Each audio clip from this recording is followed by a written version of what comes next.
to the Concert Queen Connect. This is going to be a special solo episode. It's not going to be a super long one. There is just this end of the year. There's a lot of things happening right now and a lot to reflect on in that sense. But most importantly, this time has made me more thankful. And I want to say thank you to everyone out there that has supported not only this show and this podcast, and if you're listening, you've liked, subscribed, shared, but everyone who has supported me and kind of followed this journey. And I can't tell you how much it means to me. And that is something that first and foremost, before anything, if you're watching this, you care on some level. Whether or not you're just creeping, you want to see what I'm doing, or you have been following me or friends with me and supporting everything I do, I want to say thank you. This year, 2020, has been,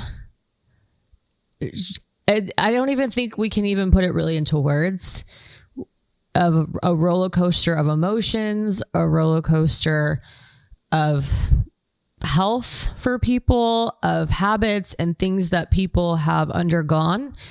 And it's definitely something for me that has been a huge learning year. I feel like I talked about this briefly in the other solo episode, but this is one where we're kind of coming to the end of 2020, of this year. And that's always very symbolic, even though it's a year, the days are still going, but it's always a time of reflection. It's a time where you stop and you take a look and you're like, wow, where did that year go compared to where I am today? Have I grown? Have I not grown? And for me, I feel like I loved my 2019 in the sense of what I was, just guns blazing, go-getter, just things were happening. And it had a lot of highs and lows, but it was masked by, pun intended, it was masked by the fact that I had events and I had distractions, I had concerts, and I had my outlet to go and do things. And this year has been one of genuine reflection and discovering priorities. It's been a period of really pushing myself and pulling on myself as far as what I can handle and what I thought I could do. And I think I've had some really high highs and some low lows, as a lot of you have. And this is not an easy time, and it's not something that I'm going to sugarcoat and act like I had the best year ever. And I love that some people did have that. I love that some people, this really didn't faze them and they got to reconnect to themselves and they had all this. And I did not have that type of year. I had the year that I kind of came out the gates New Year's Eve and, was doing all these events, and then went to, music festival, Cross Fest in San Diego, which was probably my pure moment of bliss, of kind of putting all those elements of shows and friends and music and people and festival outfits and just all these different elements, things that I loved. And then to have that completely stripped of that social interaction, that means of connection, that momentum that I thought I had disappeared. And it was something too, I think a lot of people didn't know the severity of it. I don't think anyone did, or that it would go on this long. And I've mentioned it before, but I was always kind of able to categorize my months, my weeks, my days. It was all cataloged. And this year has been a lot of laying with Leon. And I think I watched TV for the first time. I never really watched Netflix or Hulu, and I always watched DJ sets. And this was the year of live streams and DJ sets. And this year was also a big year of divide, where I feel like things that we were connected to on a music level, we were forced to dig deeper and examine ourselves with the Black Lives Matter movement, with the different issues that kind of came up. I think this entire year, whether or not you wanted it, you had to face certain things. And for me, that was facing things that I might have used as a distraction. I might have used music and my intention and really examining me. Again, I love going out. I love meeting people. I love that social interaction. That's never going to change. But I was forced to stop and examine, like, is this where I want to go? Is this what do I feel comfortable with doing this? And who am I? And why am I doing this? And ultimately, I mean, I wouldn't have had the time to grow a business, to do these different things, to maybe start a podcast, because I was out constantly, out and about. And it's really kind of forced me and everyone to kind of zero in on my passions and what makes me happy. And I think hopefully that happened for some of you. And if it didn't, that's okay.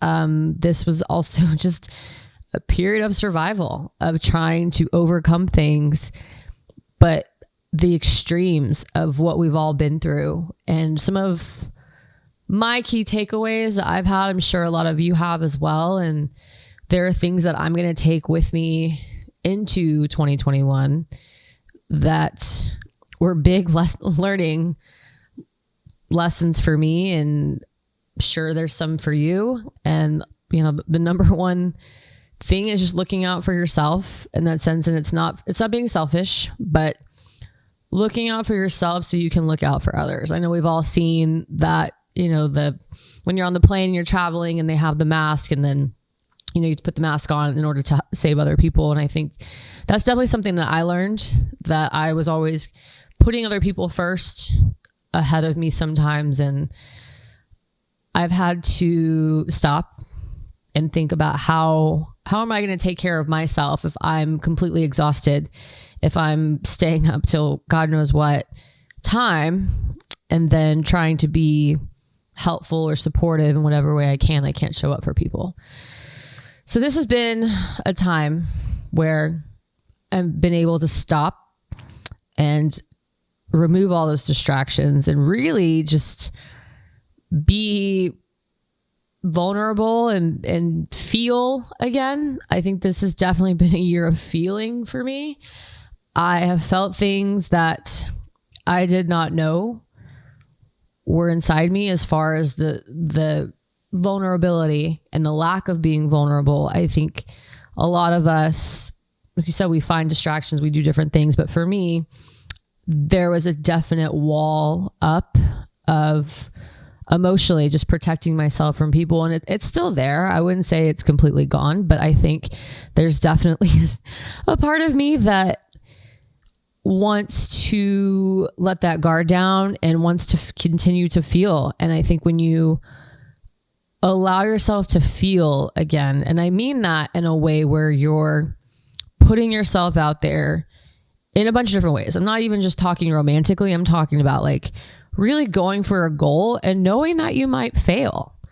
That's the scariest thing. And that's what keeps people in a safe space, is because they don't want to feel hurt. They don't want to put themselves out there to be judged, people now are even more accessible and ruthless. And all you can do, and this is again going back to yourself, is worry about what's going to make you happy and what is truly going to bring you the most joy. And it sounds so simple, but it's really hard to do, because it's very easy. And I still do it, but I've gotten better at it, where I've learned, as I've said before, like I just have to do what makes me happy and what I feel is right for me. And you want to do those things. You want to do right by people, but that doesn't always happen. Everyone has a different opinion. Everybody has a different way of looking at things and seeing things and perceiving things and having more conviction. Maybe if you're not very strong-willed or have a very strong opinion of something, it's very easy to be swayed by someone who has so much conviction in a positive or negative way. So as far as moving forward to 2021, I just hope for peace. I know that sounds very like hippy dippy, but I hope for peace within myself and within you, and knowing that things are the way that they are. But if you can find that peace and find something that grounds you, whatever that is, for me, that is completely unplugging. Sometimes, ironically, doing social media and having a social media company, it's ironic that I like to unplug as my way to disconnect, but it really is. People that know me, I have 2 phones. One of those phones is to stay connected to everybody. Another one of those phones is so I can just concentrate on work and do what I need to do. But I do have to practice being present, and I have to practice gratitude a lot, of being thankful for what I have, who I'm around, what I'm doing. And this all has happened for a reason. I know it's really hard to see right now. It's really, really hard to see when things are tough and things don't feel normal, your sense of normal, but this is the new normal. And it's about letting go and giving it to the universe, being part of what's happening, in the sense that you can only control what you can actually control. You cannot control the people's actions, reactions, feelings. It's just yourself when you come down to it. And the people that love you and that know you, it's another big thing that I've learned, are going to be the ones that are going to be in your corner no matter what. No matter if shit really hits the fan, like, your friends will always be there. The people that really love you and your family will be there. And there will be no judgment. But I know this seems really somber, but this is just a weird time. And I'm right there with you. I feel it. We're all exhausted. I'm exhausted. You're exhausted. But this is where we have to just stick together and support each other. Ask for help when you need it. That's really, really, really difficult for me, but something that I've learned to get better at. And it's happened kind of by circumstance sometimes too. I have to ask for help. I have to do these things.